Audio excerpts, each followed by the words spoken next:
Karibu tujifunze tena katika programu hii ya Microsoft Office Excel.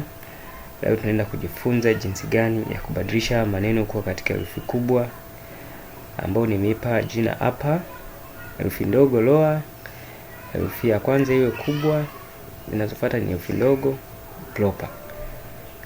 Tunaenda moja kwa moja kwenye formula. Utabonyeza hapa kulingana na mimi nilivyopanga. Inategemea na wewe sasa umepanga maneno yako yote haya yaje katika seli gani. Mimi nimeamua yaje hapa kwa herufi kubwa, kwa herufi ndogo ni hapa, inafuata ni hapa. Nitabonyeza ataandika sawa sawa, nitaandika neno hapa iwe ni herufi ndogo au herufi kubwa. Alafu nafungua mabano. Alafu naandika neno A2. Yaani inapopatikana hii Jimmy ipo kwenye A2. Baada hapo nafunga mabano, alafu nabonyeza enter. Itakuja neno Jimmy. Sasa kuja wote hawa kwa pamoja, utabonyeza hapa, alafu utakuja kwenye kakona hapa, mouse ikibadilika una drag kushuka chini mpaka hapo.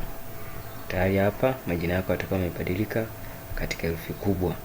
Hivyo hivyo na kwenye lower, utaandika sawa sawa, utaandika lower. Alafu nafungua mabano, utaandika hiyo hiyo A2. Utaandika A2. Unafunga mabano, unabonyeza enter. Maana yake haya majina yanakuja katika herufi ndogo, alafu unasogeza mouse hapo, una drag. Hivyo hivyo na kwenye proper.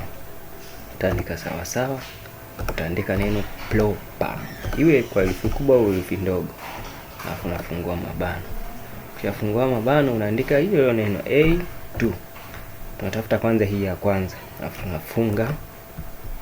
Baada hapo tunabonyeza enter.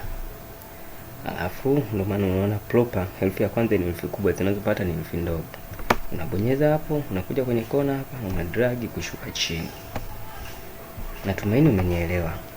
Usiache kunifuatilia katika mitandao ya kijamii, YouTube, TikTok, Instagram na Facebook. Asante.